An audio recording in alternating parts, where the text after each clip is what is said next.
سورۃ علم نشرہ کی ابتدائی 4 آیات سے معلوم ہوتا ہے کہ لوگوں کو اللہ کی طرف دعوت دینے کے باعث نبی کریم صلی اللہ علیہ وسلم کو دل کی تنگی پیش آ رہی تھی۔ دعوت کی راہ میں بڑی مشکلات پیش تھی۔ اس دعوت کے دشمن مکر و فریب اور خفیہ سازشوں کا جال بچھا رہے تھے۔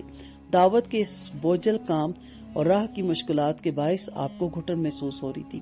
آپ یہ محسوس کر رہے تھے کہ آپ کے کندھوں پر ناقابل برداشت بوجھ آ رہا ہے۔ اس حالت میں آپ کو مدد اور تسلی کی ضرورت تھی۔ چنانچہ اللہ تعالیٰ نے آپ کو تسلی دیتے ہوئے فرمایا کہ اے نبی صلی اللہ علیہ وسلم، کیا ہم نے آپ پر فلاں فلاں احسانات نہیں کیے؟ پھر ان مشکلات پر آپ کیوں پریشان ہوتے ہیں؟ پریشان ہونا ایک بشری تقاضا ہے۔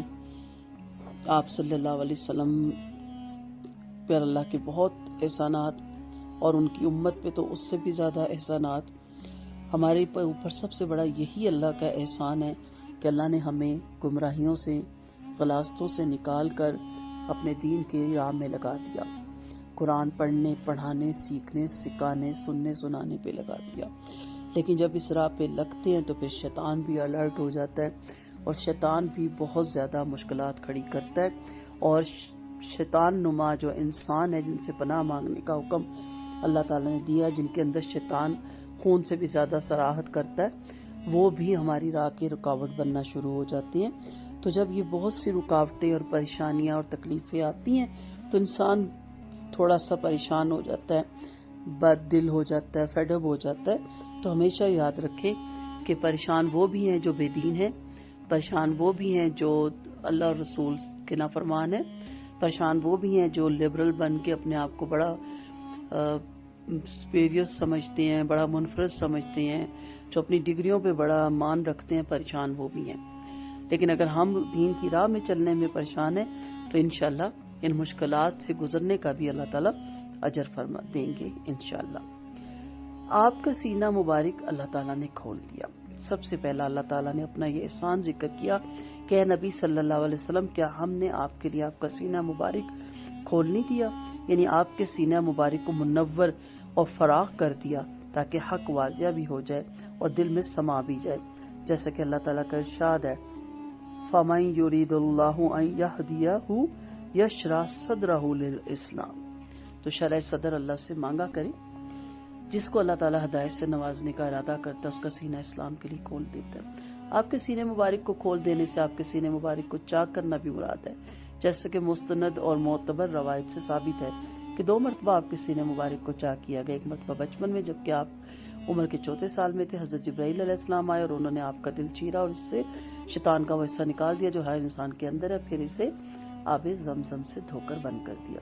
دوسری مرتبہ معراج کے موقع پر آپ کا سینہ مبارک چاک کر کے دل نکالا گیا، اسے آب زمزم سے دھو کر اپنی جگہ رکھ دیا گیا اور اسے ایمان اور حکمت سے بھر دیا گیا۔ تو یہ آپ صحیح مسلم کی حدیث 162 میں دیکھ سکتے ہیں اور صحیح بخاری کی حدیث 34 میں آپ دیکھ سکتے ہیں۔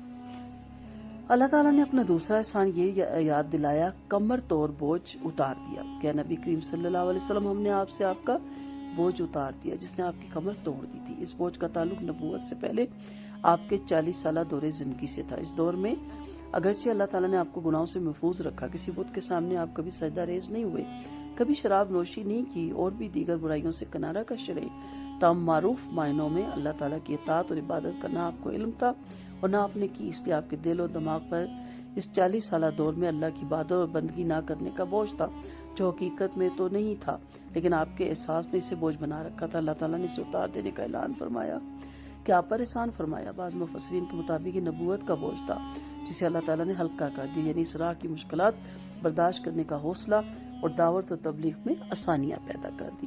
اللہ تعالیٰ ہم جیسے گناہگاروں کو بھی، جو ہم نے اس کام کا بیڑا اٹھایا ہے، اللہ تعالیٰ اس راہ کی تمام مشکلات ہم سے دور کریں اور جو اللہ کی حکمت کے تحت آنی آزمائشیں اس پہ حوصلہ دے اور دعوت و تبلیغ کے کام میں ہمارے لیے آسانیاں پیدا کریں، اور جو جہاں جس جگہ بھی دعوت و تبلیغ کا کام کر رہا ہے اللہ تعالیٰ غائبانہ ان کی مدد کرے اور ان کی مدد کے لیے فرشتے نازل فرمائے، آمین ثم آمین۔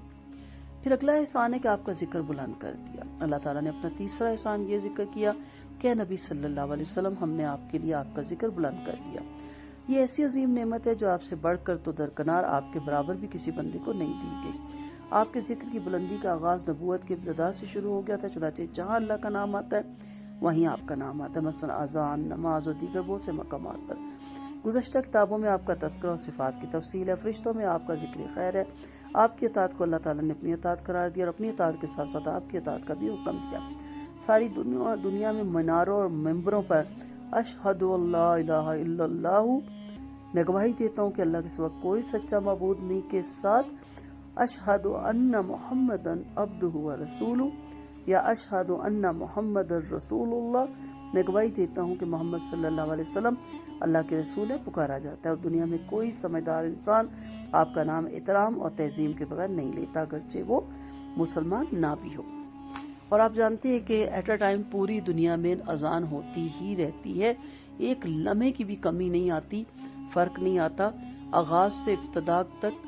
جب سے نبوت آپ صلی اللہ علیہ وسلم کو ملی ہے، آپ کا ذکر خیر بلند ہوتا رہتا ہے، اذان ہوتی رہتی ہے، اور یہ واحد آواز ہے جو کبھی بھی ایک سیکنڈ کے لیے بھی نہیں رکتی، اور اللہ اس کو کبھی بھی نہیں روکے گا انشاءاللہ۔ تنگی کے ساتھ آسانی ہے، اللہ تعالیٰ نے 2 مرتبہ یہ جملہ دہرا کر بلا شبہ ہر تنگی کے ساتھ آسانی ہے۔ یاد رکھیے گا، تنگی کے بعد نہیں، تنگی کے ساتھ ہی آسانی ہوتی ہے، یعنی آپ پہ کوئی مشکل وقت آیا تو اس سے نکلنے کی راہیں بھی اللہ ہی سجاتا ہے۔ نبی کریم صلی اللہ علیہ وسلم کو تسلی دی گئی کہ جن سخت حالات سے آپ گزر رہے ہیں یہ زیادہ دیر رہنے والے نہیں ہیں، بلکہ ان کے بعد جلدی اچھے حالات آنے والے ہیں۔ گویا نبی کریم صلی اللہ علیہ وسلم اور صحابہ کرام رضی اللہ عنہ کو یہ خبر دی گئی کہ تم اسلام کی راہ میں جو تکلیفیں برداشت کر رہے ہو تو گھبرانے کی ضرورت نہیں ہے، اس کے بعد جلد ہی اللہ تعالیٰ تمہیں فراغت اور آسانی سے نوازے گا۔ چنانچہ ایسا ہی ہوا ہے جیسے ساری دنیا جانتی ہے، جسے ساری دنیا جانتی ہے۔ سو فراغت پائیں تو رب کو یاد کریں۔ اللہ تعالیٰ نے نبی کریم صلی اللہ علیہ وسلم کو ہدایت فرمائی کہ ان سختیوں کا مقابلہ کرنے کے لیے طاقت آپ کے اندر ایک ہی چیز سے پیدا ہوگی، اور وہ ہے کہ جب آپ نماز یا تبلیغ یا جہاد وغیرہ سے فارغ ہوں دعا میں محنت کریں اور اتنی عبادت کریں کہ آپ تھک جائیں، نیز اپنے رب سے جنت کی امید رکھیں، اسی سے اپنی حاجتیں طلب کریں اور تمام معاملات میں اسی پر اعتماد اور بھروسہ رکھیں۔ یہ ذکر جو ہے نا، یہ اللہ تعالیٰ کے ساتھ ہر وقت ایک تعلق قائم رکھنے والی بہت بہترین عادت ہے۔ تو انسان گھبرا جاتا ہے، جو لوگ زیادہ ذکر کرتے ہیں، اذکار کرتے ہیں، اپنی زبان کو، دل کو، دماغ کو اللہ کے ذکر سے تر رکھتے ہیں، وہ کافی زیادہ مضبوط حساب کے بن جاتے ہیں۔ اور اللہ تعالیٰ نے کہا نا جب آپ فراغت پائیں تو رب کو یاد کریں۔ ہم فارغ ہوتے ہیں، چلو کال کر لیں، چلے موبائل اٹھا لیں، چلے فیس بک دیکھ لیں، انسٹاگرام دیکھ لیں، چلے کوئی مووی دیکھ لیں، ڈرامہ دیکھ لیں، تو پھر کس طرح ہمارے اندر وہ حوصلہ ہوگا؟ ہم کمزور ہو جائیں گے، ہمارے ایمان کی حلاوت ہم سے جاتی رہے گی۔ نماز اپنی جگہ ہے، روزے اپنی جگہ ہے، زکوٰۃ اپنی جگہ ہے، اس کے بعد جب آپ اپنے باقی کاموں سے اور عبادت سے فارغ ہوں تو اللہ کا ذکر کثرت سے کریں۔ اس سے یہ بات بھی واضح ہوتی ہے کہ علماء جو تعلیم، تبلیغ اور مخلوق کی اصلاح کا کام کرنے والے ہیں، ان کا کچھ وقت تنہائی میں اللہ کی عبادت اور اس کے ذکر کے لیے مخصوص ہونا چاہیے۔ انہیں اس سے غافل نہیں ہونا چاہیے، جیسا کہ علماء سلف کی سیرتیں اس پر شاہد ہیں۔ اس کے بغیر تعلیم و تبلیغ بھی مؤثر نہیں ہوتی اور اس میں برکت بھی نہیں ہوتی، اور ایسے بندے کی آواز میں زور بھی نہیں ہوتا، ایسے بندے کی آواز میں مٹھاس بھی نہیں ہوتی۔ ہماری پنجابی کی کہاوت نا، جتنا گڑ ڈالو گے حلوہ اتنا میٹھا۔ جتنا آپ زیادہ اللہ کا ذکر کریں گے، تنہائی میں بیٹھ کے گڑ گڑائیں گے، اس سے دعا مانگیں گے، اتنی آپ کی تعلیم اور تبلیغ مؤثر ہوگی اور اتنا ہی اس میں برکت بھی ہوگی۔ آپ نے دیکھا ہوگا کچھ لوگوں کے پاس بہت زیادہ علم ہے، ان کے پیروں کی خاک بھی نہیں ہم جیسے لوگ ہوتے، لیکن ان سے وہ اتنا کام نہیں ہو پاتا جتنا کہ ایک عام بندہ سمپل سی بات کر کے کر لیتا ہے۔ اصل ہوتا ہے اللہ سے تار جوڑنا، نہ کہ اپنی ڈگریوں یا اپنے جو آپ کے پاس بہت سے علوم ہیں ان پہ فخر کرنا۔ اصل ہے کہ آپ اللہ کے ساتھ آپ کا کتنا تعلق مضبوط ہے۔ آیت مبارک کی حکمت اور تقاضے دوبارہ دیکھ لیتے ہیں۔ نمبر 1، اللہ تعالیٰ اپنے نبی کریم صلی اللہ علیہ وسلم پر عظیم احسانات اس نے فرمائے، آپ کے سینے کو کھول دیا، آپ سے کمر توڑ بوجھ اتار دیا اور آپ کے ذکر کو بلند کر دیا۔ نمبر 2، نبی کریم صلی اللہ علیہ وسلم اور آپ کے اصحاب کو حکم دیا کہ مشکلات اور مصائب سے گھبرائیے نہیں، ان قریب آسانیاں آنے والی ہیں اور مسلمانوں کو فتح حاصل ہوگی انشاءاللہ۔ نمبر 3، جب سختی میں شدت آ جائے تو کشادگی اور فراغی کی علامت ہوتی ہے۔ اور نمبر 4، مومن کی زندگی کا کوئی لمحہ فارغ الفضول نہیں ہے. مومن کو تبلیغ، دعوت اور جہاد اور قتال میں مصروف رہنا چاہیے، اور وہ فارغ وقت عبادت الہی اور اللہ کے ذکر میں صرف کرنا چاہیے. بے فکری اور عیش و عشرت کا نتیجہ ہے کہ آج مسلمان مغلوب ہو چکے ہیں اور اللہ کے نافرمان ان پر غالب ہو چکے ہیں. جیسے فارغ ہوئے تو مووی دیکھ لی، ویڈیو دیکھ لی، اور آج کل تو گیمیں اور پتہ نہیں کیا کیا آ چکا ہے. یہ چیزیں انسان کو بربادی کے دہانے پر لے کے جا رہی ہیں.